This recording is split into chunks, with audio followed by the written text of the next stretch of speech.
हाल ही में 12 मार्च को प्रधानमंत्री ने महात्मा गांधी और उन सभी प्रतिष्ठित व्यक्तियों को श्रद्धांजलि अर्पित की जिन्होंने अन्याय का विरोध करने और हमारे देश के स्वाभिमान की रक्षा के लिए दांडी की यात्रा की।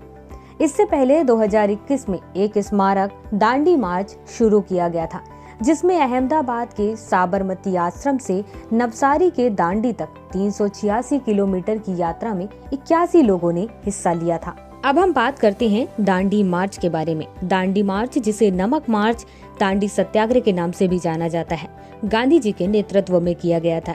यह एक अहिंसक सविनय अवज्ञा आंदोलन था। इसे 12 मार्च 1930 से 6 अप्रैल 1930 तक नमक पर ब्रिटिश एकाधिकार के खिलाफ कर प्रतिरोध और अहिंसक विरोध के प्रत्यक्ष कार्रवाई अभियान के रूप में चलाया गया। गांधी जी ने 12 मार्च को साबरमती से अरब सागर दांडी के तटीय शहर तक 78 अनुयायियों के साथ 241 मील की यात्रा की।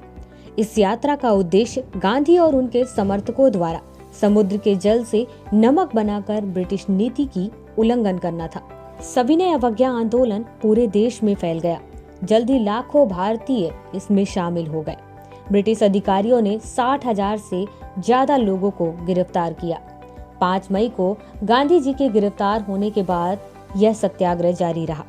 कवित्री सरोजनी नायडू द्वारा 21 मई को बंबई से लगभग 150 मील उत्तर में धरसाना नामक स्थान पर 2500 लोगों का नेतृत्व किया गया। अमेरिकी पत्रकार वेब मिलर द्वारा दर्ज की गई इस घटना ने भारत में ब्रिटिश नीति के खिलाफ अंतर्राष्ट्रीय स्तर पर आक्रोश उत्पन्न कर दिया। गांधी जी को जनवरी 1931 में जेल से रिहा कर दिया गया। इसके बाद उन्होंने भारत के वायसराय लॉर्ड इरविन से मुलाकात की। इस मुलाकात में लंदन से भारत के भविष्य पर होने वाले गोलमेज सम्मेलन में शामिल होने और सत्याग्रह को समाप्त करने पर सहमति बनी। गांधी जी ने अगस्त 1931 में राष्ट्रवादी भारतीय राष्ट्रीय कांग्रेस के एकमात्र प्रतिनिधि के रूप में इस सम्मेलन में हिस्सा लिया।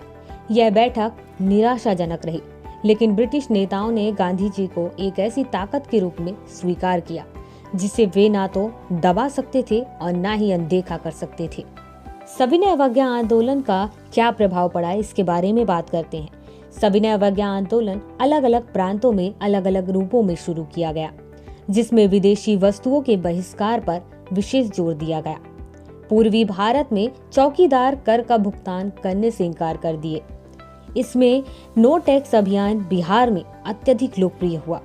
JN सेनगुप्ता ने बंगाल में सरकार द्वारा प्रतिबंधित पुस्तकों को खुलेआम पढ़कर सरकारी कानूनों की अवहेलना की। यह आंदोलन अवध, उड़ीसा, तमिलनाडु, आंध्र प्रदेश और असम के प्रांतों में आग की तरह फैल गया। इसके बाद हम बात करते हैं इस आंदोलन के महत्व के बारे में। इस आंदोलन के परिणाम स्वरूप भारत में ब्रिटेन से होने वाला आयात काफी गिर गया। उदाहरण के लिए ब्रिटेन से कपड़े का आयात आधा हो गया। यह आंदोलन पिछले आंदोलन की तुलना में काफी व्यापक था, जिसमें महिलाओं, किसानों, श्रमिकों, छात्रों और व्यापारियों तथा दुकानदारों जैसे शहरी तत्वों ने बड़े पैमाने पर भागीदारी की। अब कांग्रेस ने अखिल भारतीय संगठन का स्वरूप प्राप्त कर लिया था। इस आंदोलन को कस्बों और देहात दोनों में गरीबों तथा अनपढ़ों से जो भी समर्थन हासिल हुआ वह काफी उल्लेखनीय था। इस आंदोलन में भारतीय महिलाओं की बड़ी संख्या में खुलकर भागीदारी उनके लिए वास्तव में मुक्ति का सबसे अलग अनुभव था।